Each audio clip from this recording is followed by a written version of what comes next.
Okay guys, I wanted to just get a slight review of the Desert Eagle. I'm going to show you something here. The Desert Eagle is the only semi-automatic automatic weapon, handgun, that uses a 50 AE, Action Express bullet. Okay, it's the most powerful handgun made.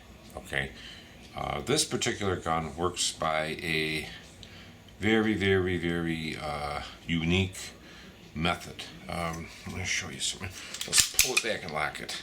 It has a stationary barrel, as you can see, and it has an AR type rotating bolt. Okay, now I'm going to take it apart and show you here real quick. Okay, the takedown's pretty easy. You have a button you press here. Hold your hand on the barrel, and you just slide that off. There's your barrel. Okay. In here, you actually half click it, and that's kind of what I did. Kind of flip it this way, and it's basically, for a takedown, comes apart in 4 parts. What you're looking at: the barrel. Okay. This particular one has a muzzle brake. There's your barrel. You have a red. I put a red ramp on there. You have the frame, as you can see. This is the frame of the gun. Okay. You have the slide. Okay, here you go with the slide. And there's the piston. Okay, here's the piston. In here is your firing pin. There's a tool that you use to push this down and lift this part off to pull the pin out. Here's your slide. It's pretty straightforward to put it back together. Here's your recoil. It's a dual recoil spring. Basically, to put it back together, there's a little nub here, and you can see that little. Okay, you slide this in there, like so. This nub fits face down in there. You turn it and it locks it. Okay, hold it with your hand. This is the easiest way to put this gun together. You would slide.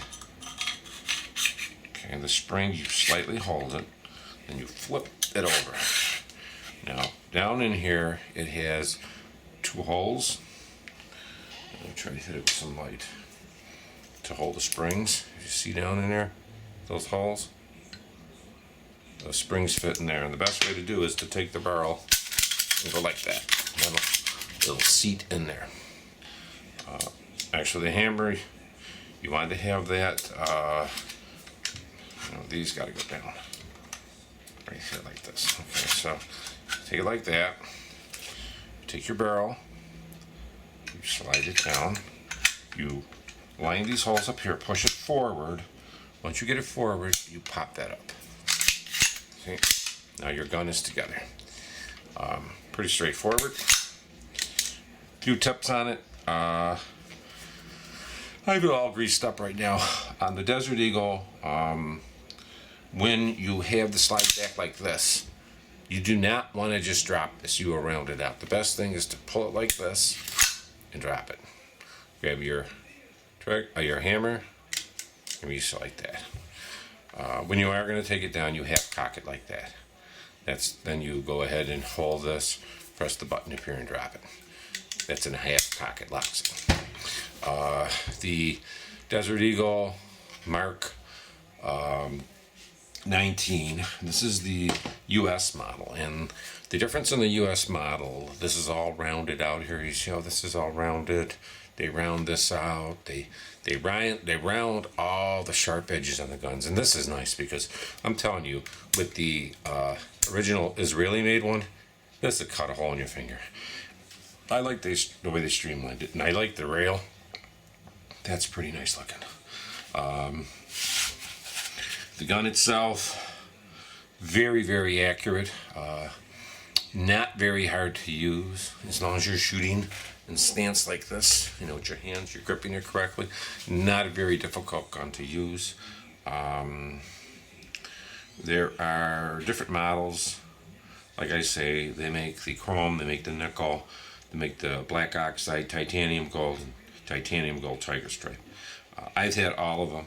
I've had the brushed chrome, I've had the Israeli made ones, I've had the Mark 7s, I've had the chrome already, I've had the nickel, I've had the black oxide, titanium, and I'm getting a Tiger Desert Eagle.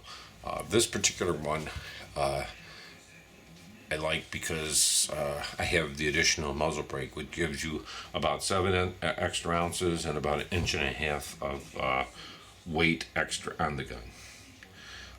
I have a light aluminum grips on here with the Grim Reaper.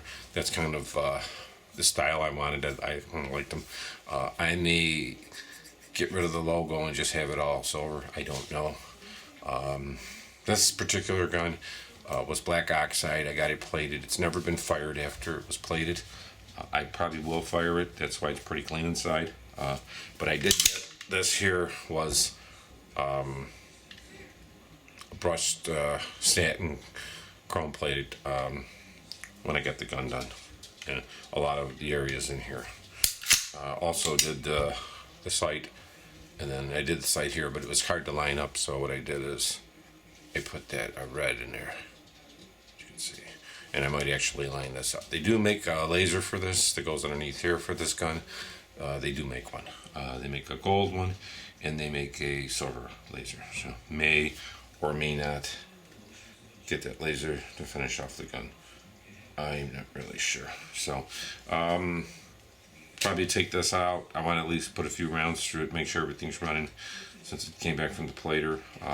Everything else looks pretty good. I did have one issue here where this was coming off. This pin fell in, so I widened it a little and tightened it down, and now it seems that's for the magazine release. It's okay now. Other than that, everything else is pretty great with the gun. And like I say, I got my magazines. I got those plated too. So I wanted to show you that and see what you think. And this is kind of a overview of the whole gun and kind of show you some just takedown and some of the features of it. So have a nice day and hope you enjoyed the video.